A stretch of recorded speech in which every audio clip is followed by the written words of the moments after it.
नमस्कार। तो स्वागत करते हैं हमारे इस नई वीडियो में, जिसमें हम बात करेंगे टाइम कैलकुलेशन की। तो देखिए, टाइम कैलकुलेशन किस प्रकार कर सकते हैं।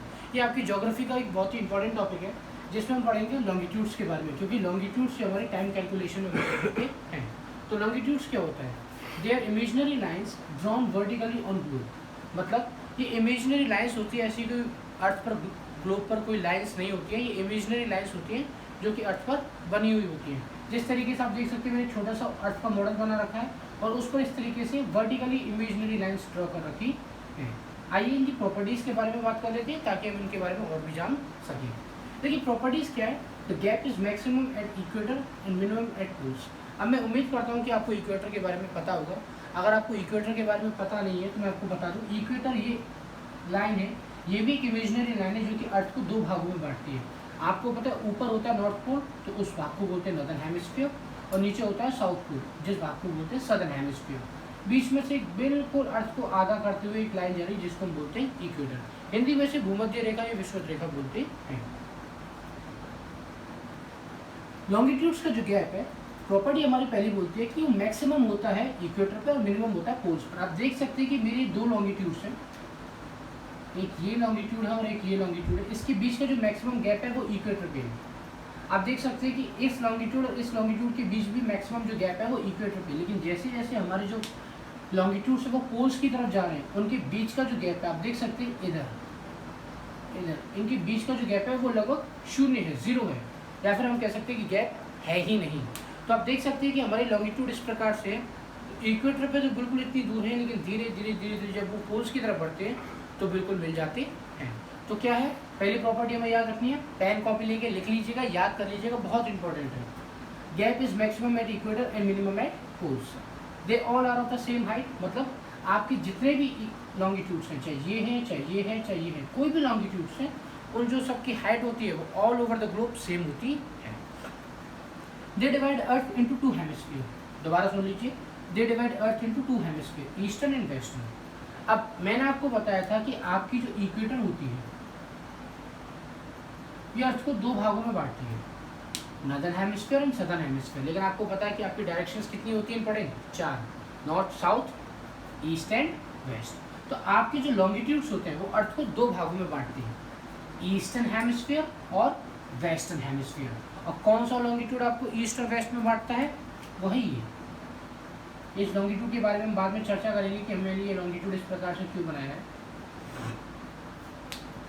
दे all are 360 number and measured in degrees. ये बहुत ही इंपॉर्टेंट पॉइंट है जिसको आपको याद रखना है कि दे ऑल आर 360 नंबर, कि हमारे अर्थ पे एक्चुअली में ग्लोब्स पे लॉन्गिट्यूड्स कितने हैं। तो देखिए, हमारे जो ग्लोब्स पे जो लॉन्गिट्यूड है वो है 360।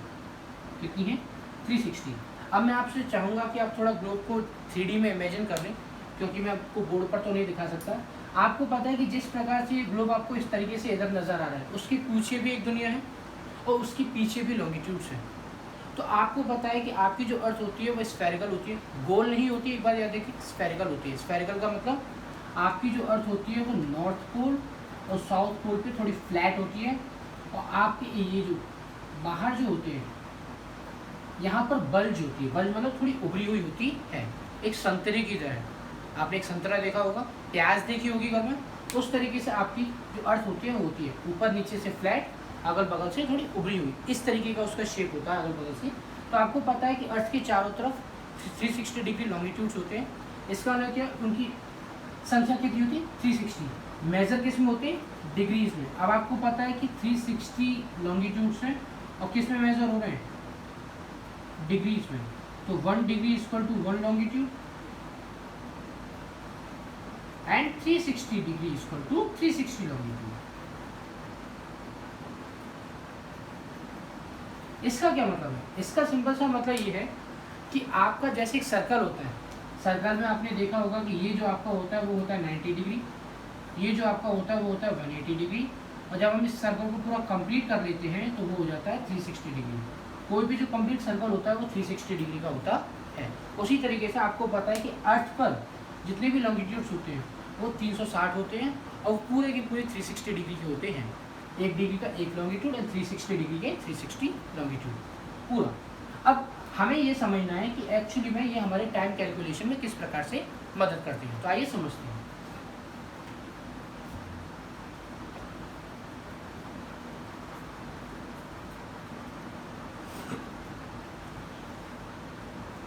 मैं यहाँ पे एक सन ड्रॉ कर लेता हूँ। अब आपको जो समझना है वो ये समझना है कि देखिए आपकी ये अर्थ है और आपको पता है कि हमारे जो है 1 डे में 1 day equal to 24 hour, H stands for hour. अब आपको पता है कि हमारे सन को जो है इधर से इधर आना है, तब जाकर इसका जो है 1 डे कंप्लीट होगा। आपको पता है कि एक ही दिन में सुबह होती है, दोपहर होती है, शाम होती है और फिर रात भी उसी दिन में होती है। इसका मतलब क्या है कि जब earth has to make 360 degree angle on its axis for day and night। इसका क्या मतलब है? देखिए आपकी अर्थ पे 360 डिग्री लॉन्गिट्यूड से, मतलब आपकी अर्थ पर इस तरीके से 360 लाइंस खींची हुई है। एक लाइन 1 डिग्री की है और ये अर्थ पे चारों तरफ है। मतलब आपकी अर्थ अगर इस तरीके से स्फेरिकल है, ग्लोब है, तो उसकी चारों तरफ, अगर ये मार्कर है तो उसके चारों तरफ इस तरीके से 360 लाइंस ड्रॉ हुई है। अब देख सकते हैं ये मार्कर भी, इसकी जो पिन पॉइंट है वो गोल है। उसी तरीके से आपकी जो अर्थ है वो स्फेरिकल है, गोल नहीं है, लेकिन उस पर जो है 360 लाइंस ड्रॉ हुई है। अब आपको पता है कि कंप्लीट सर्कल 360 डिग्री का होता है और एक दिन में अगर अर्थ 360 डिग्री अपने एक्सिस पर मूव करती है, आपको पता है कि अर्थ के 2 मूवमेंट होती है, रोटेशन एंड रेवोल्यूशन। ठीक है, अगर आपको नहीं पता रोटेशन और रेवोल्यूशन क्या होता है तो मैं आपको क्विकली बता देता हूँ कि रोटेशन क्या होता है कि जब अर्थ अपने एक्सिस पे घूमती है, जिसकी वजह से दिन रात होते हैं। तो आप मान के चले कि अर्थ ने अपने एक्सिस पे एक राउंड कंप्लीट किया तो वो कितना घूमी? 360। और अर्थ अपने एक्सिस पे किसके सामने घूमती है? सन के सामने। मतलब आप देख सकते हैं कि अर्थ, अगर ये मेरा हाथ अर्थ है और ये सन है, तो अगर इसके सामने इस तरीके से घूम रही है हमारी अर्थ 360 के लिए, तो आप देख सकते हैं कि जो भाग सन के सामने होगा वहाँ पे दिन होगा, जो भाग सन से दूर होगा वहाँ पर रात होगी। या आपने क्लासेस में पढ़ा होगा। उसी हिसाब से जब अर्थ अपने एक्सिस पे 360 डिग्री रिवॉल्व कर लेती है, उसे हम बोलते हैं रोटेशन। और जो अर्थ सूरज के चारों एक साल में जो चक्कर लगाती है, जिसकी वजह से हमें सर्दी, गर्मी, बरसात इत्यादि मौसमों का अनुभव होता है, उसको हम बोलते हैं रिवॉल्यूशन। ठीक है, सीजन रिवॉल्यूशन की वजह से चेंज होते हैं। टू द पॉइंट याद रखिएगा, सीजन्स रिवॉल्यूशन की वजह से चेंज होते हैं और दिन और रात जो होते हैं वो रोटेशन की वजह से होते हैं। दिन और रात रोटेशन की वजह से क्यों होती है? क्योंकि अर्थ जो है वो 360 डिग्री का एंगल बनाती है, कंप्लीट सर्कल कवर करती है सूरज के सामने अपने एक्सेस पर। अब आपको पता है कि सूरज हमारा ईस्ट में निकलता है। हमने बचपन से पढ़ा इंग्लिश में कि sun rises in the east and the sun sets in the west. इसका मतलब क्या हुआ? यहाँ से देखिएगा, ईस्ट वेस्ट, ये आपकी डायरेक्शन है। इसका मतलब ये हुआ कि सन जो है ईस्ट में राइज होता है। इसका मतलब क्या है कि जो देश ईस्ट में है वहाँ पे सुबह जल्दी होगी और जो देश वेस्ट में है वहाँ पर सुबह लेट होगी। क्यों होगी? अब देखिए ध्यान से समझिएगा कि अगर सन है, अगर वो धीरे धीरे ईस्ट में उग रहा है तो सबसे पहले ईस्ट में उसकी रोशनी होगी। वेस्ट उससे दूर है तो वहाँ पे उसकी रोशनी नहीं होगी। मतलब क्या है? अभी भी वेस्ट रात में है। अब धीरे धीरे करके जब सन वेस्ट की तरफ आएगा तो आपको पता है कि यहाँ पर दिन होगा और धीरे धीरे हमारा जो ईस्ट है वो शाम और रात में चला जाएगा। तो जहाँ पर सबसे पहले सुबह होती है, याद रखिएगा, वहाँ पर सबसे पहले रात भी होती है। जहाँ पर सबसे पहले रात होती है वहाँ पर सबसे पहले सुबह होती है। अच्छा, मतलब वेस्टर्न कंट्रीज में देर में सुबह होती है तो वहाँ पर देर से रात होती है। ओके, समझ में आ गया? अब आपको जो ये समझना है वो ये समझना है कि दुनिया में सबसे पहले सुबह कहाँ होती है? एग्जैक्टली जापान में। जापान में सबसे पहले सुबह होती है क्योंकि जापान सबसे ज़्यादा ईस्ट में है दोस्तों, वो इधर है। और सबसे लेट सुबह कहाँ होती है? वो होती है अलास्का में। अलास्का अमेरिका का एक राज्य है। आपने हॉलीवुड मूवीज़ देखी होगी तो आपको पता होगा। अलास्का जो है वो वेस्ट में, वो दोस्तों यहाँ पर है। अगर मान के चलिए जापान में सुबह के 4 बजे सूरज निकल आता है तो अलास्का में दोपहर के 1:30 बजे के लगभग सूरज निकलता है। इतना डिफरेंस होता है। सूरज वही है, बस क्या है, क्योंकि ईस्ट से वेस्ट जाने में उसे जितना टाइम लग रहा है उसकी वजह से यहाँ अगर सुबह 4 बजे सूरज निकल रहा है तो यहाँ पर जाकर सुबह रात आई थिंक दोपहर के 1:30 बजे जाकर सूरज निकलेगा। इसका मतलब क्या है? अगर यहाँ पर सुबह शाम के 6 बजे रात हो रही है तो यहाँ पर फिर 2 बजे या 2:30 पर 2:30 बजे के लगभग रात में रात प्रॉपर रात। उससे पहले दोपहर रात के 12, 12:30, 1 बजे तक तो दिन ही रहेगा, जैसे हम शाम बोलते हैं, ठीक है। तो आपको पता है कि आपका सन ईस्ट से वेस्ट की तरफ जाता है, क्यों? क्योंकि ईस्ट से उगता है और वेस्ट पे जाता है, ठीक है। इतना आपको क्लियर हो गया कि जो ईस्ट होती है वहाँ पर सन सबसे पहले उगेगा, तो सबसे पहले सेट भी वहीं पर होगा, रात भी वहीं पर होगी, और वेस्ट में सबसे लेट में आएगा तो सबसे पहले लेट वहाँ पे सुबह होगी और सबसे पहले लेट वहाँ पे शाम भी होगी। यही कारण है कि जब हम बोलते हैं कि इंडिया में दिन होता है तो अमेरिका में रात होती है, क्यों? क्योंकि इंडिया हमारा ईस्ट में है। इसका मतलब क्या है कि इंडिया में सुबह पहले हो जाती है, इंडिया में दोपहर पहले हो जाती है, इंडिया में रात पहले हो जाती है। भाई अमेरिका कहाँ है? अमेरिका वेस्ट में। और अमेरिका वेस्ट में का मतलब क्या होता है कि इंडिया में सुबह पहले हो जाएगी और अमेरिका में लास्ट में, क्योंकि सूरज को इधर से ईस्ट से वेस्ट आने में समय लगेगा, और जैसे जैसे वेस्ट आ जाएगा, जैसे जैसे अमेरिका में सुबह होने लगेगी, दोपहर होने लगेगी, भाई इंडिया में शाम और रात होने लगेगी। आई होप आपको समझ में आ गया होगा। अब क्विकली बात करते हैं कि टाइम कैलकुलेशन कैसे होता है।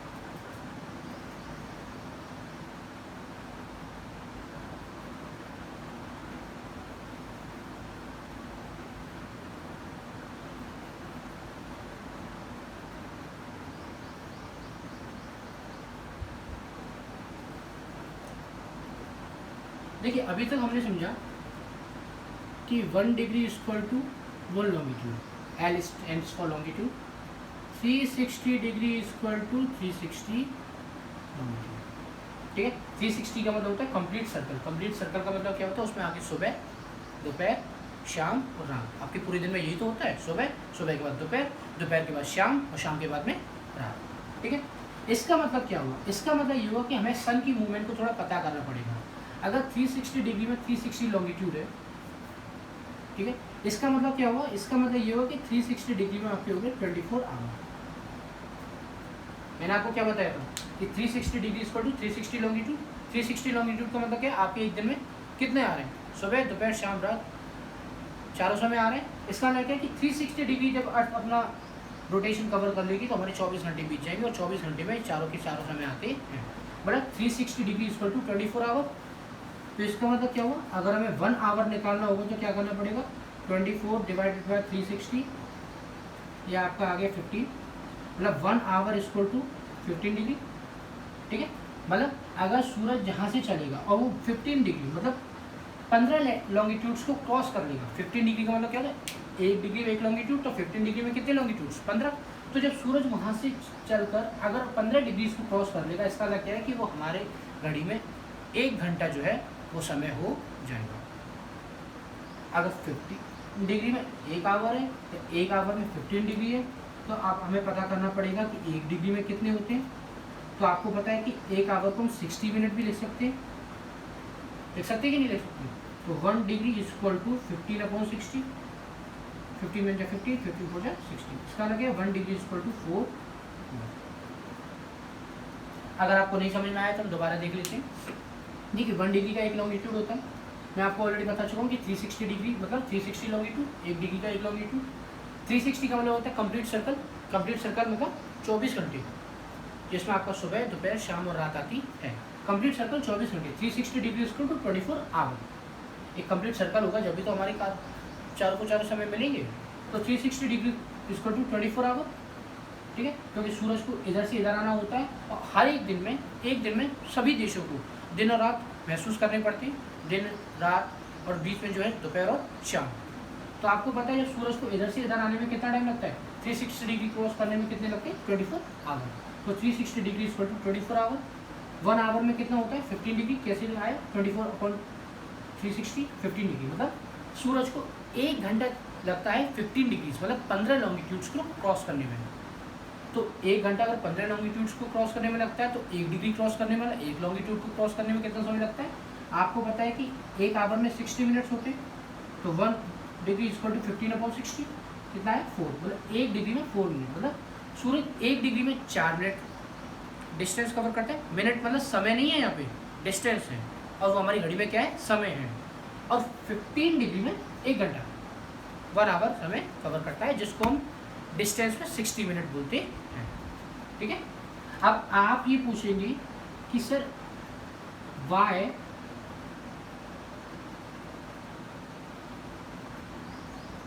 There are 24 hour in a day, कि सर एक दिन में 24 घंटे क्यों, 25 क्यों नहीं, 26 क्यों नहीं? तो देखिए उसका सिंपल सा कारण ये है कि अर्थ को पूरा एक अपने एक्सिस पे चक्कर लगाने में सूरज के सामने 24 घंटे लगते हैं। मतलब सूरज के सामने पूरे के पूरे 360 लॉन्गिट्यूड्स आ जाएं और आकर गुजर जाएं।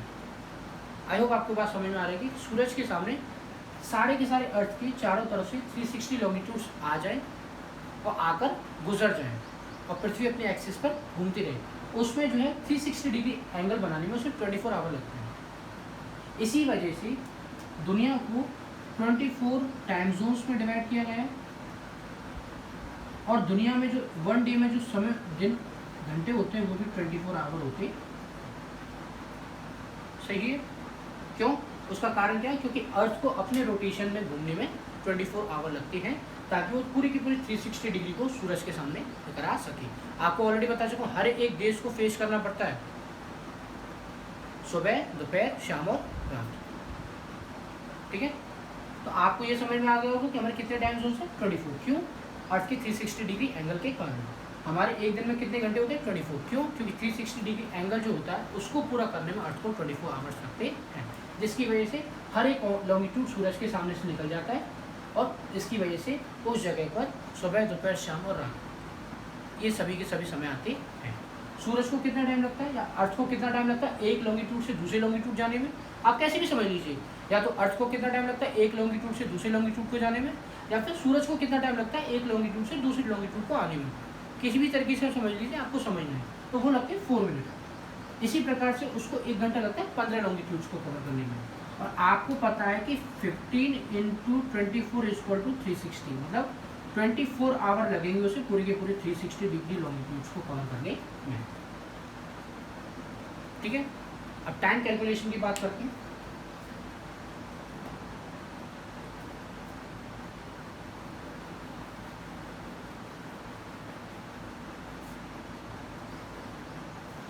यहाँ पर लिख लेते हैं 1 डिग्री =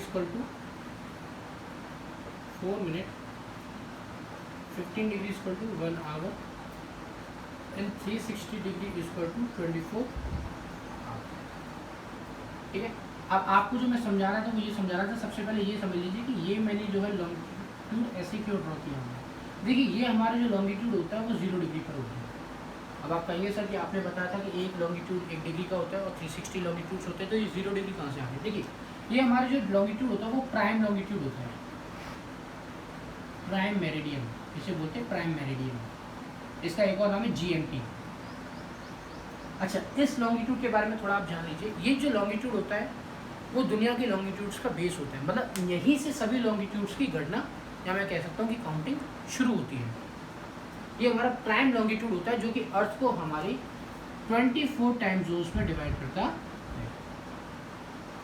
यहीं से सभी जो कंट्रीज़ हैं यहाँ से लॉन्गिट्यूड्स होकर जा रहे हैं वो सब के सब यहीं से जो है तय होते हैं।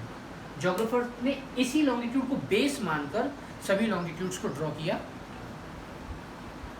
ठीक है, इस लॉन्गिट्यूड को हम बोलते हैं GMT। GMT बोलने का कारण क्या है कि ये जो लॉन्गिट्यूड जिस जगह से होकर जा रहा है वो इंग्लैंड में एक जगह है ग्रीनविच, तो ग्रीनविच इंग्लैंड से हुई होकर जा रहा है, इसी वजह से इसका जो नाम है वो GMT ग्रीनविच मीन टाइम रखा गया है। प्राइम मतलब प्रधान, प्रधान मतलब कि सभी लॉन्गिट्यूड्स का जो बॉस है वो यही लॉन्गिट्यूड है, क्योंकि यही सारे के सारे जो लॉन्गिट्यूड्स होता है उनका बेस है, आधार है। उसी तरीके से आपको पता है लैटिट्यूड में क्या बेस होता है, आधार होता है इक्वेटर, जो ये भी 0 डिग्री पर होती है। क्योंकि जितने भी लैटिट्यूड्स होते हैं जिनके बारे में हम आने वाले वीडियोस में चर्चा करेंगे, जितने भी लैटिट्यूड्स होते हैं आपके, वो सारे का जो बेस होता है वो इक्वेटर होता है, क्योंकि इसी से सारे के सारे लैटिट्यूड्स की डायरेक्शन, इसी से सारे के सारे लैटिट्यूड्स के बीच का जो डिफरेंस, इसी से सारे के सारे लैटिट्यूड्स की जो हाइट होती है वो तय होती है। कैसे होती है, क्यों होती है, वो आगे वाले वीडियो में हम चर्चा करेंगे। तो आपको पता है, फिर से एक ग्राफ ड्रॉ कर लेते हैं कि सबसे पहले सूरज ईस्ट में उगता है, सबसे पहले सूरज ईस्ट में छिपता है, वेस्ट में थोड़ा लेट उगता है और वेस्ट में थोड़ा लेट छिपता है। इसका मतलब क्या हुआ? इसका मतलब ये हुआ कि GMT ने हमारे अर्थ को 2 भागों में बांटा हुआ है, ईस्ट और वेस्ट। मतलब ईस्ट का जो समय होता है वो पहले होता है, क्योंकि सूरज अगर पहले उगेगा, सूरज अगर पहले छिपेगा तो समय वहाँ पर पहले होगा। और वेस्ट में अगर सूरज लेट उठेगा, वेस्ट में अगर लेट आएगा, वेस्ट में अगर लेट अस्त होगा तो आपको पता है कि हमारा जो समय होगा वो वहाँ पर लेट होगा, क्योंकि आपको पता है कि हम डेली का जो काम करते हैं वो सूरज के उठने और सूरज के छिपने के साथ ही करते हैं।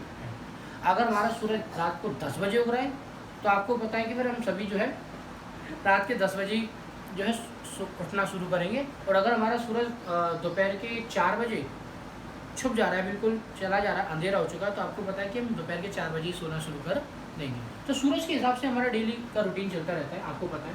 तो इसी वजह से आपने जाना कि सबसे पहले सूरज इधर उगता है, इधर रात होती है, तो ये प्लस में होता है, मतलब जीएमटी से जो भी समय होता है वो उससे आगे होती है कंट्रीज। माइनस का मतलब क्या है कि जीएमटी से इधर जो कंट्रीज़ है, वेस्टर्न साइड में जो कंट्रीज़ है, वहाँ पे जो समय होता है वो माइनस में होता है, मतलब कि वो जो समय होता है वो जीएमटी से थोड़ा पीछे होता है। क्यों होता है? क्योंकि सूरज को वहाँ पर पहुँचने में टाइम लगता है, वहाँ पर सुबह होती है वो लेट होती है, और वहाँ पर शाम लेट होती है, और वहाँ पर रात भी लेट होती है। ठीक है, तो इसको हम लिखते हैं प्लस में, इसको हम लिखते हैं माइनस में। आपको बता दूँ कि टाइम निकालने के लिए हमें लॉन्गिट्यूड पता होना चाहिए, और लॉन्गिट्यूड अगर कभी दे रखा हो तो हमें टाइम पता होना चाहिए। दोबारा समझ लीजिए, अगर टाइम पूछा है तो लॉन्गिट्यूड देगा, अगर लॉन्गिट्यूड पूछा है तो टाइम देगा, टाइम पूछा है तो लॉन्गिट्यूड देगा, और लॉन्गिट्यूड पूछा है तो टाइम देगा। आइए एक सवाल देखते हैं।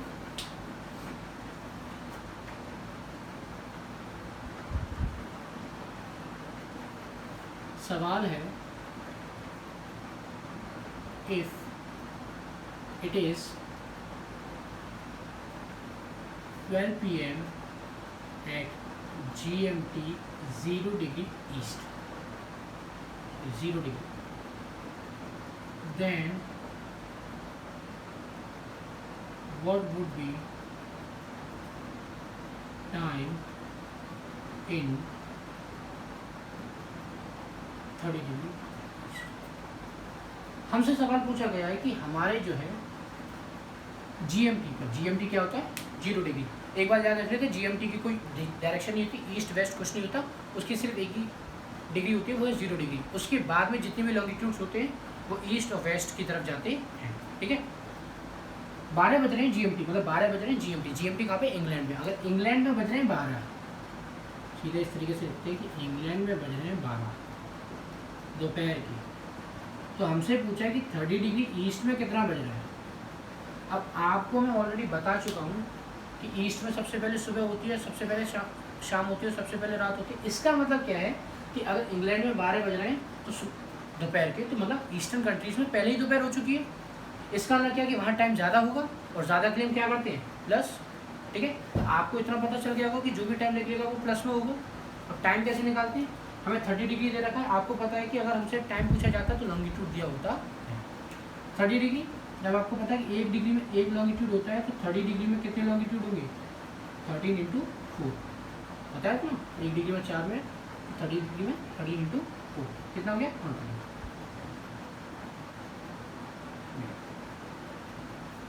ठीक है, सॉरी यहाँ पे 1 डिग्री में 4 मिनट आएगा। तो हमको दिया हुआ होता है कि 1 डिग्री में कितना आते हैं? 4 मिनट, तो 30 डिग्री में कितने होंगे? 120। 120 को अगर हम आवर में कन्वर्ट करेंगे तो कितना आ जाएगा? 2 घंटे।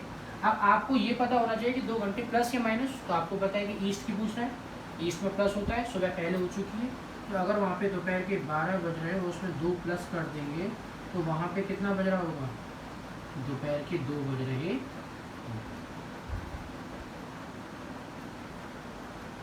ठीक है, समझ में आ गया? दोबारा देख लीजिए, 0 डिग्री, कोई डायरेक्शन नहीं है, कोई कुछ नहीं है, सिर्फ 0 डिग्री दे रखा है।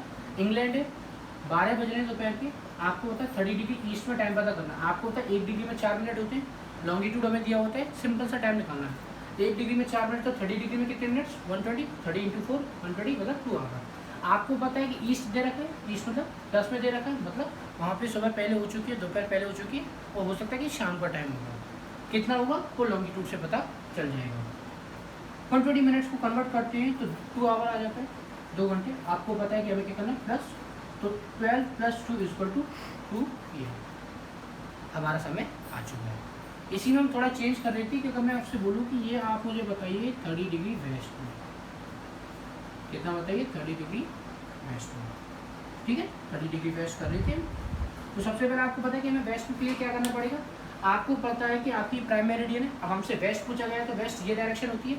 मतलब अगर वहाँ पे दोपहर के 12 बज रहे हैं तो वेस्ट में क्या होता है, वेस्ट में सूरज लेट उगता है, वेस्ट में सूरज लेट छुपता है। इसका मतलब क्या है कि अगर वहाँ पे दोपहर के 12 बज रहे हैं तो वहाँ पर हो सकता है कि अभी दोपहर होने में थोड़ा प्रॉपर समय हो। ठीक है, तो हमने यहाँ पे वेस्ट लिख लिया 1 डिग्री में 4 मिनट्स, तो 30 डिग्री लॉन्गिट्यूड्स में कितने मिनट होंगे आपको पता है, 30 इंटू 4 डिवाइड क्या होता है 120 मिनट्स, 120 मतलब 2 घंटे। अब आपको ये जानना है कि हमारा वेस्ट में है प्लस सूरज उगने में अभी समय है, ग्रीनविच से वो 2 घंटे पहले है, मतलब 30 डिग्री पहले है। इसका मतलब क्या है कि वहाँ पे सूरज उगने में या सूरज आने में समय है, प्रॉपर सूरज नहीं लेकिन जिस हिसाब से सूरज है वहाँ पर सूरज आने में समय है। तो क्या हुआ, हमने कर दिया माइनस, और माइनस होने के बाद से वो क्या हो गया समय की राशि। ठीक है, आपको 2 चीज़ जब पता होनी चाहिए, एक आपको लॉन्गिट्यूड्स पता होने चाहिए और दूसरे आपको डायरेक्शन पता होनी चाहिए। जैसे ही आपको दोनों चीज़ें पता होंगी आपका जो है सवाल निकल के आ जाएगा। धन्यवाद।